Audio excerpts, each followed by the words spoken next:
안녕하십니까. 정당이 아닌 정당 탈시설장애인당 공동대표 박경석입니다.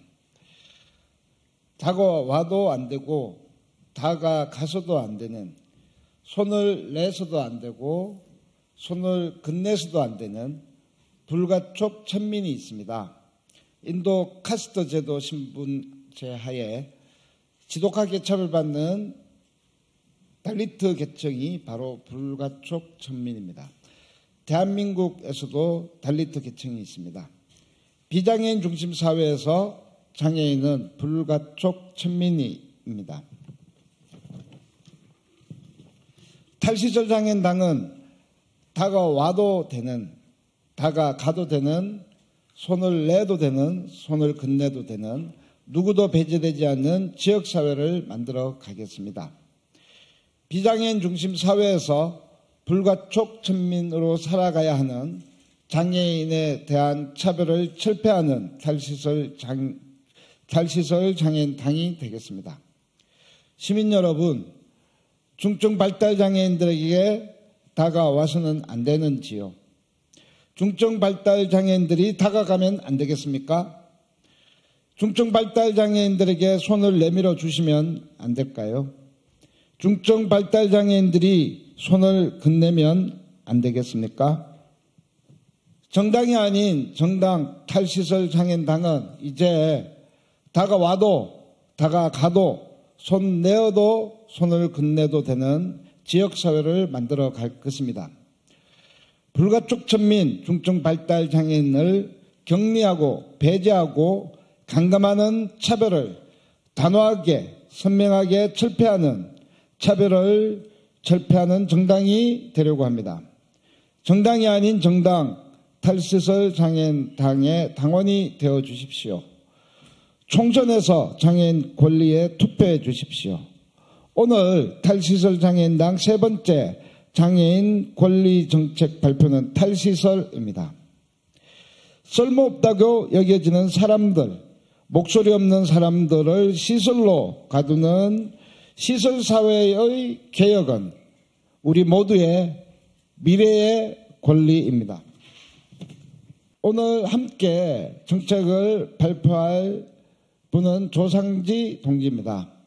조상지 동지는 15살에서 30살까지 강원도 철원에 있는 장애인 거주시설 문해요양원에서 생활하다가 탈시설한 뇌병변 1급 중증장애인입니다. 언어장애로 인해서 AAC 보완대체의사소통으로 발표문을 낭독하도록 하겠습니다. 네. 장애인은 죄인입니다. 장애인 거주시설이라는 감옥에 갇혀 수감됩니다. 평균의 수감기간은 18.9년이며 100인 이상이 수감된 시설의 경우에는 26년이 넘습니다. 발달장애가 있는 사람들은 죄인 중에서도 중죄인입니다. 거주시설 수감자 중 80%가 발달장애인입니다.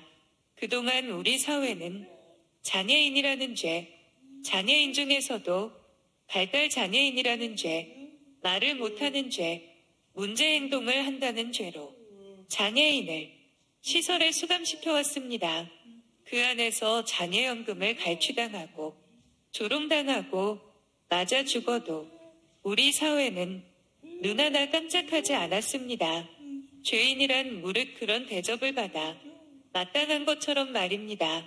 사람임에도 사람답지 못한 대접을 받지 못했던 몇몇의 장애인들은 탈옥을 결심했습니다. 죽어서도 시설이라는 묘지에 묻히기 싫다는 이유였습니다. 어떤 장애인은 한밤중 불 하나 없는 깡시골길을 맨몸으로 기어 나왔습니다. 어떤 장애인은 집도 절도 없이 탈출해서 굶고 똥오줌을 참는 생활을 해야만 했습니다.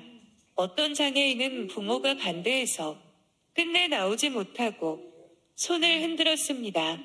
탈시설 장애인당은 묻고 싶습니다. 장애인은 죄인입니까?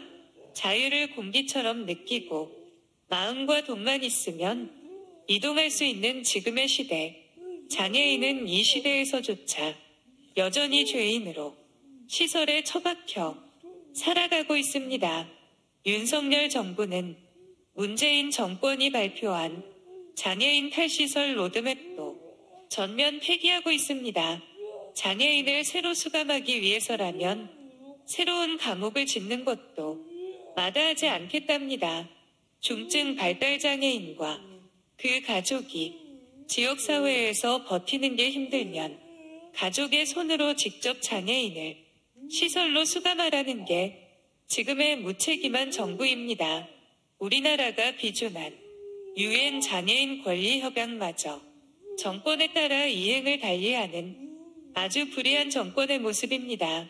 우리는 감옥 같은 시설이 아니라 지역사회에서 이동하고 교육받고 노동하며 감옥 같은 장애인 거주 시설이 아니라 지역사회에서 시민으로 살고 싶습니다. 이제는 탈시설입니다. 지역사회에서 함께 사는 시대로 이동하기 위한 탈시설 장애인단의 공약을 말씀드리겠습니다. 2022년 UN 장애인 권리위원회가 권고한 탈시설 가이드라인 이행을 위한 국가 탈시설 로드맵 2.0을 수립하겠습니다. UN 탈시설 가이드라인 이행을 위한 장애인 거주시설 폐쇄법을 제정하겠습니다. 자원을 지역사회로 가져와 인프라 구축을 통해 장애인 거주시설 신규 설치와 입소 금지의 현실화를 이루겠습니다. 장애인 거주시설 수용 정책에 관한 국가 사과를 이끌어내고 피해 생존자에 대한 배보상을 관철하겠습니다. 시민 여러분, 이번 총선에서 각 정당과 지역구 후보들의 유인물에 장애인 탈시설 정책을 살펴봐 주십시오. 장애인 탈시설 정책에 투표를 부탁드립니다. 감사합니다.